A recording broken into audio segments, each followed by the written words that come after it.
Bonjour à tous et bienvenue dans mon lycée à la maison 2.0. Aujourd'hui une vidéo concernant le chapitre de physique numéro 10 sur les oscillateurs et la mesure de temps. Donc pour suivre cette vidéo, vous aurez besoin du cours que je vous ai distribué, que nous allons expliquer ensemble. On va commencer tout d'abord par parler du pendule simple. Donc une petite définition, un pendule pesant est un objet en oscillation dans un plan vertical sous l'effet de la pesanteur.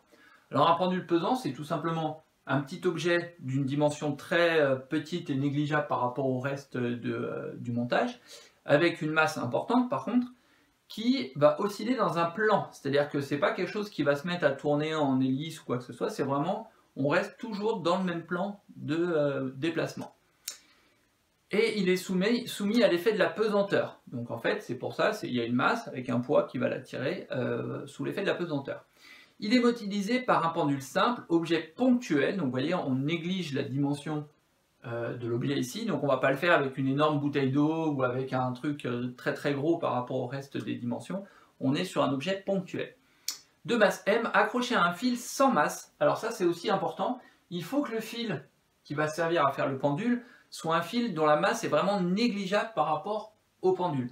Donc par exemple, on va pouvoir faire avec du fil de couture, mais on ne va pas prendre de la grosse ficelle ou une chaîne en acier, ça ne servira à rien, ça ne marchera pas pour notre modèle de pendule simple, tout simplement parce qu'on va devoir sinon prendre en compte la masse du fil avec différentes hauteurs, différents champs de pesanteur, donc non, il faut que la masse du fil soit négligeable. Et il faut une longueur L suffisamment grande pour que justement la taille de notre objet soit négligeable. Donc pareil, on ne va pas faire un pendule, je ne sais pas ceux qui connaissent le professeur Tournesol, c'est pas du tout un pendule comme ça. Lui, il a un pendule très court avec une grosse boule en bas, c'est complètement l'inverse de ce que nous, on veut obtenir ici. À l'équilibre, donc je l'ai dessiné ici, à l'équilibre, le fil est vertical. La position de G, donc G, je vous rappelle, c'est le centre de gravité de notre masse, en mouvement est repéré par l'angle θ, ici, entre le fil et sa position d'équilibre. Alors, avant de poursuivre, on va regarder un petit peu ce qui se passe dans ces deux situations. Donc j'ai mis la situation d'équilibre et une situation où j'ai écarté mon pendule de sa situation d'équilibre. Ici, si je fais le bilan des forces, mon objet est à l'équilibre. S'il est à l'équilibre, Newton me dit qu'il faut que la somme des forces soit nulle. Système pseudo-isolé. Donc, il va y avoir comme force le poids de mon pendule. Pour que ce soit à l'équilibre, il me faut une autre force, forcément, qui complète celle-ci, qui est opposée. Cette deuxième force, ça va être la force qu'on va appeler T.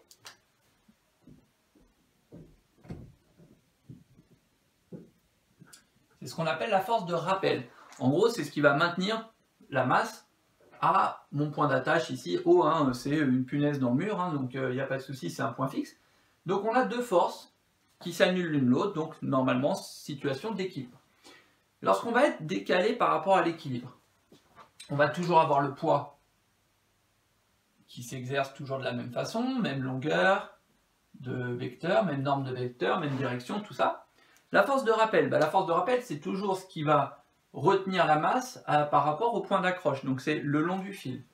Donc la force de rappel va se situer ici.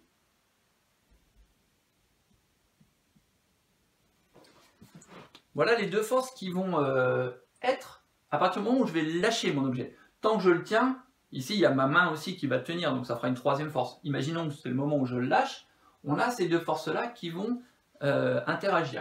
Et on en a une troisième. Cette troisième force, c'est la force de frottement. Vous pensez bien que dans n'importe quel mouvement de pendule, au bout d'un moment, l'air frotte avec notre pendule, et du coup il y a une troisième force qui s'applique.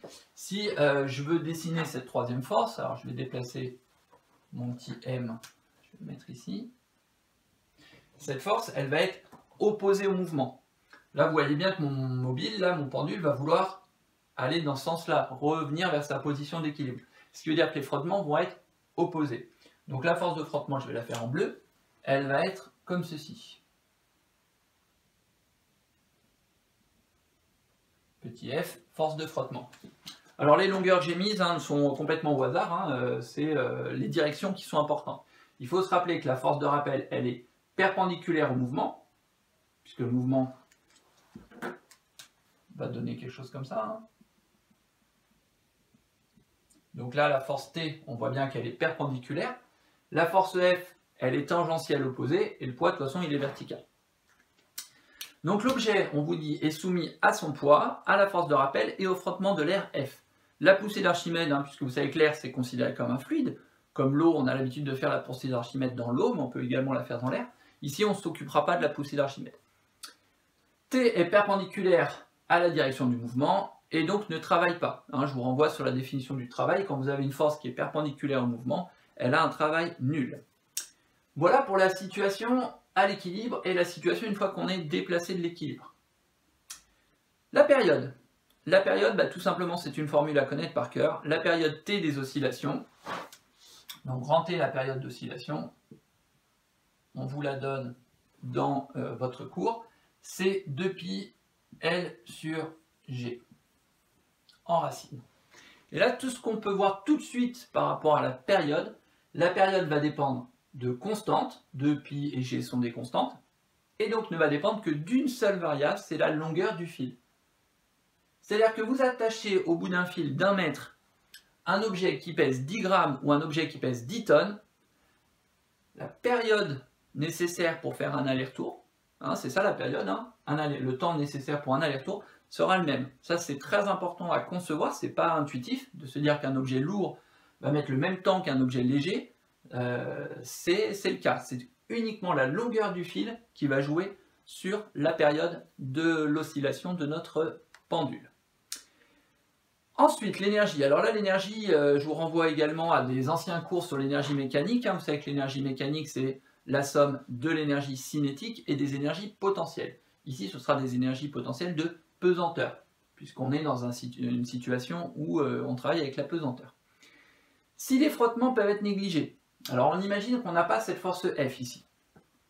On va se retrouver avec une énergie mécanique du pendule qui va être constante. C'est-à-dire qu'au fur et à mesure de son mouvement, le pendule va avoir toujours la même énergie mécanique totale. Maintenant la question c'est sous quelle forme? Puisqu'on sait que l'énergie mécanique, EM, c'est la somme de l'énergie cinétique et des énergies potentielles. Ici, je mets énergie potentielle de pesanteur, puisqu'on est dans un exercice sur la pesanteur. La question est sous quel rapport? Est-ce que ce sera plus de l'énergie cinétique, de l'énergie potentielle? Mais en fait, ça va dépendre de la situation. Je vous ai remis ici un pendule à 3 positions. Bon, ce sont les positions limites, la position d'équilibre, la position complètement à gauche, la position complètement à droite. Là, il faut faire un petit effort d'imagination. Que se passe-t-il dans chacune de ces situations?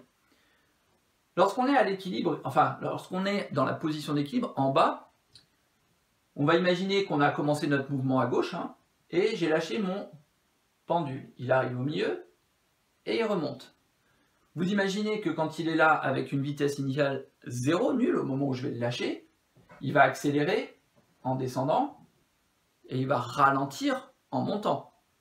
Il va s'arrêter, il va repartir dans l'autre sens, il va accélérer en descendant, ralentir en montant, s'arrêter, etc. en aller-retour.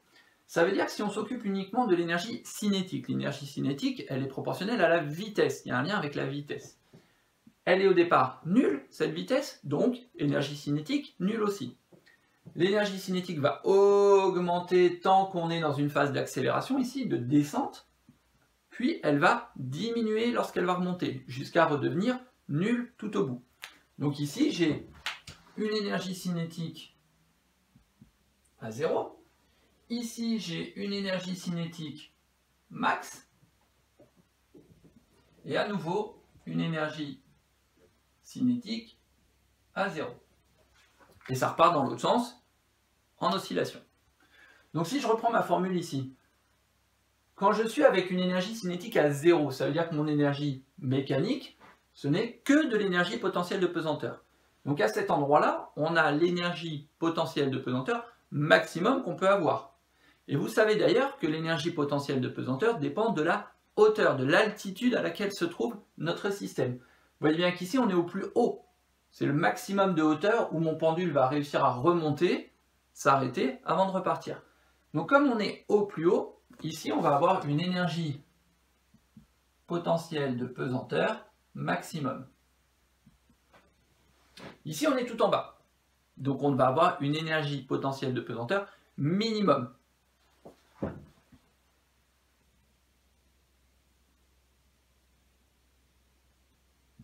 Et à nouveau, une énergie potentielle de pesanteur en face, maximum. Alors j'ai mis énergie potentielle de pesanteur minimum ici, ça va dépendre, le minimum, est-ce que ce sera 0 ? Ben, ça va être 0 si jamais j'ai placé le 0 de mon repère, hein, vous vous rappelez qu'on doit fixer un repère quand on fait des exercices de mécanique. Si j'ai fixé le 0 de mon repère ici, oui, je serai avec une énergie potentielle de pesanteur à 0, puisque je suis à l'origine de mon repère. Donc l'altitude de mon pendule quand il va arriver en ce point-là sera à 0. Donc effectivement là, j'aurai une énergie potentielle de pesanteur nulle par rapport au repère que je me serais fixé. Et donc c'est pour ça que vous avez donc les courbes qui vous sont données dans le cours. L'énergie cinétique qui est à 0, quand le mouvement va commencer, l'énergie cinétique va augmenter, diminuer, augmenter, diminuer, augmenter, etc. Et l'énergie potentielle qui commence, elle, au maximum, va diminuer jusqu'à arriver au centre du mouvement, va augmenter pour arriver de l'autre côté et descendre, etc. Donc on a deux oscillations, une pour l'énergie cinétique, une pour l'énergie potentielle de pesanteur, qui sont juste opposées l'une l'autre. Et donc quand on fait l'addition, dans votre graphique, vous avez l'énergie mécanique qui, elle, est constante. Elle est toujours l'addition d'une énergie cinétique plus d'une énergie potentielle de pesanteur qui se complète l'une l'autre et qui fait qu'on a une énergie mécanique totale constante. Donc vous avez dans le cours la même chose que ce que je viens de vous dire. L'oscillateur en mouvement comme un pendule simple réalise en permanence des conversions d'énergie. C'est ça qui est important de comprendre. L'énergie potentielle de pesanteur se transforme, se convertit en énergie cinétique pour donner une énergie cinétique maximum. Et ici, à partir de ce moment-là, vers la deuxième partie du mouvement, l'énergie cinétique se convertit, se transforme en énergie potentielle de pesanteur jusqu'à arriver de l'autre côté. Et après, on inverse. Donc toute la logique d'un pendule simple, ce ne sont que des conversions d'énergie. Et l'énergie potentielle est de pesanteur ici, puisque l'altitude du pendule oscillant varie au cours du temps. Alors, on continue avec le grand 2 concernant le pendule élastique ou le ressort. Alors, vous allez voir que c'est sensiblement le même raisonnement appliqué à un cas différent, puisqu'ici, on n'a pas un objet qui va osciller au bout d'un fil, mais un objet qui va être déplacé vis-à-vis d'un ressort. Donc, on vous dit que la définition d'un pendule élastique, c'est un objet, ici, en oscillation dans un plan horizontal sous l'effet de la tension d'un ressort. Donc, ce qu'il va falloir bien voir, c'est que cet objet va se déplacer latéralement dans une seule direction. Donc on va avoir comme repère uniquement un axe. Donc c'est une des premières fois où on a comme exemple un repère avec une seule dimension. Donc on va avoir un objet qui va se déplacer ici. Pourquoi il va se déplacer ? Tout simplement, vous voyez qu'ici j'ai un ressort qui est pour l'instant au repos, c'est-à-dire qu'il n'est pas compressé, il n'est pas distendu, avec un objet accroché. Donc là, si je lâche tout, je laisse au repos, à l'équilibre, et je note sur mon axe la position 0, la position d'équilibre, stable, sans aucun mouvement. Et lorsque je vais déplacer ici vers la droite mon objet, vous voyez que j'ai décalé, j'ai donc une position nouvelle, une position X en fonction du temps. Si je lâche, vous voyez tout de suite intuitivement que le ressort va vouloir ramener vers lui l'objet, va vouloir le rappeler. Donc je vais à nouveau, comme tout à l'heure, avoir ce qu'on appelle une force de rappel de la part du ressort.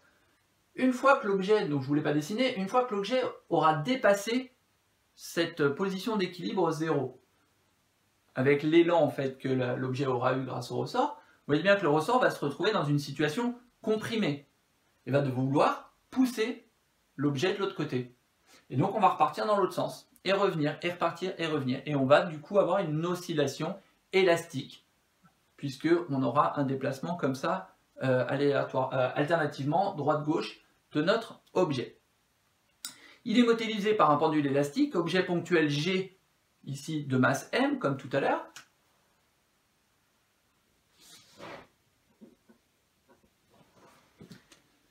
Accroché à un ressort sans masse de constante de raideur K. Alors le ressort sans masse, c'est quelque chose qu'on on a du mal à imaginer, puisque tous les ressorts qu'on connaît sont généralement en acier, donc ça pèse quelque chose. Donc là, on va toujours considérer que sans masse, ça veut dire d'une masse négligeable par rapport à notre objet. Donc pareil, ici, je ne vais pas utiliser un tout petit objet à faire déplacer, puisque la masse ne serait pas négligeable par rapport au ressort. Donc on va prendre un gros truc qui pèse bien lourd par rapport à notre ressort. Et la constante de raideur K, c'est quelque chose que vous avez déjà dû voir. En gros, c'est la propriété d'un ressort à fournir une force pour déplacer quelque chose quand il est comprimé ou quand il est distendu. Ça, c'est par construction de chaque ressort, le petit k.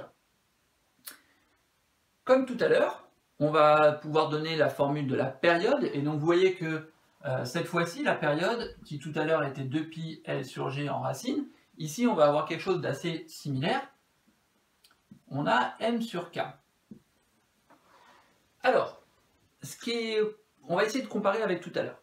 Tout à l'heure, on était sur de l'énergie de pesanteur. Donc on avait la Terre, globalement, qui agissait par un champ de pesanteur sur mon objet. Ici, vous avez toujours le poids, si je fais le bilan des forces, on a toujours ici le poids de mon objet. Et on a également la résistance du sol, de la table, qui en fait est contraire, opposée au poids, donc je vais l'appeler le grand R, une force de résistance. Ces deux forces s'annulent, et en plus elles sont perpendiculaires au mouvement, donc elles n'ont pas de travail, elles ne fournissent pas de travail dans ma situation. Donc vous voyez que là le poids ne m'intéressera pas. Ce qui va m'intéresser, c'est justement l'action que le ressort va avoir sur mon objet, et cette action elle est représentée par sa constante de raideur. Comme tout à l'heure, l'action de la Terre était de tirer mon pendule pour le faire se déplacer. Là, c'est l'action du ressort par l'intermédiaire du petit k, sa constante de raideur, qui va agir sur mon objet. Et effectivement, cette fois-ci, la masse va dépendre. Ben oui, vous pensez bien qu'un ressort va avoir plus de mal à pousser quelque chose de lourd par rapport à quelque chose de léger. Donc il est assez intuitif de se rendre compte que dans la période d'oscillation, ici, la masse de mon objet va intervenir. Donc encore une formule à connaître ici pour les pendules élastiques. L'énergie maintenant, c'est exactement le même travail que tout à l'heure. L'énergie mécanique, c'est l'énergie cinétique plus l'énergie potentielle. Donc l'énergie mécanique de mon objet ici, ça va être son énergie cinétique plus son énergie potentielle. Mais cette fois, ce n'est pas de l'énergie potentielle de pesanteur. Donc je ne vais pas mettre EPP. C'est de l'énergie potentielle élastique. Donc EPE. Donc il ne faudra pas confondre, mais c'est le même principe. C'est toujours de l'énergie potentielle qui va être emmagasinée par mon objet pour pouvoir avoir une réaction derrière. Et donc cette énergie potentielle élastique, la formule vous est donnée dans le cours. Donc elle vous est donnée juste après l'énergie potentielle, ici, 1/2 de K x carré. Alors attention, ce n'est pas un x de multiplier, c'est bien un x de position. C'est-à-dire que l'énergie potentielle va dépendre d'une constante qui est la constante de raideur du ressort, donc ça sera par rapport à chaque situation, et va dépendre de l'éloignement du déplacement de mon objet sur mon axe OX. Vous voyez que plus l'objet va être loin, donc avec un déplacement grand, plus son carré sera encore plus grand et l'énergie potentielle élastique sera d'autant plus haute. Tout ça, ça veut dire quoi? Tout simplement que si je reprends cette situation ici, mon objet ici, qui va être au plus loin de son éloignement, va avoir une énergie potentielle élastique la plus grande. Donc tout au bout ici, on va dire que c'est le maximum, on est à x max, mettons, on a une énergie potentielle élastique maximum. Mais comme mon objet est à l'arrêt, vous voyez qu'on est tout au bout, c'est la limite, il a une énergie cinétique nulle, vitesse nulle, donc énergie cinétique nulle. Donc ici, on est dans la situation où on a l'énergie cinétique à 0 et une énergie potentielle élastique au maximum. On va repartir dans l'autre sens, puisque le ressort va nous rappeler. Lorsqu'on va atteindre l'autre côté, on va avoir ici une énergie potentielle élastique qui va être la plus grande possible, avec une énergie cinétique à 0. Comme tout à l'heure, en fait, les deux extrêmes vont se retrouver dans la même situation. Et c'est pour celle-ci que c'est plus intéressant, parce que c'est plus difficile à voir. Lorsqu'on est reparti de la droite, je lâche mon objet. Le ressort était détendu, étiré, donc il a envie de revenir. C'est pour ça qu'il tire la masse vers lui. Et une fois que l'objet là est revenu à la position 0, à la limite le ressort serait content. Donc il n'est plus en train de tirer quoi que ce soit, il n'est plus en train d'exercer sa constante de raideur, donc il n'y a plus d'énergie potentielle élastique.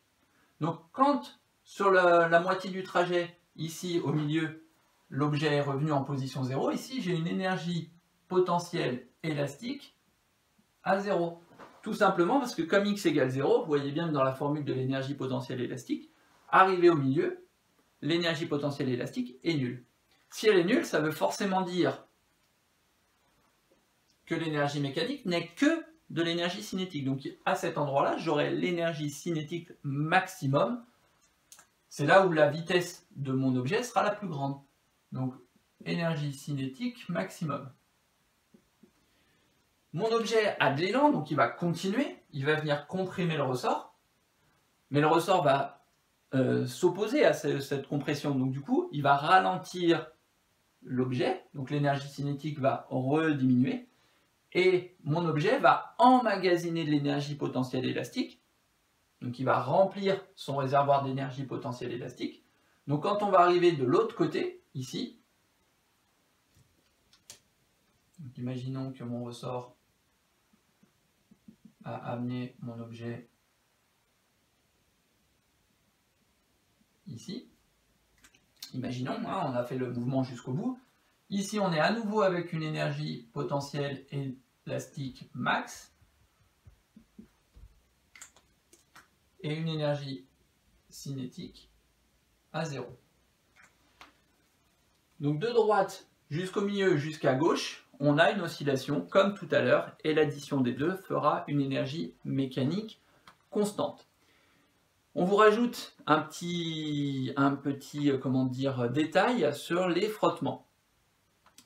Si les frottements peuvent être négligés, ce qu'on a fait tout à l'heure pour notre pendule simple, l'énergie mécanique est constante, ça vous le savez.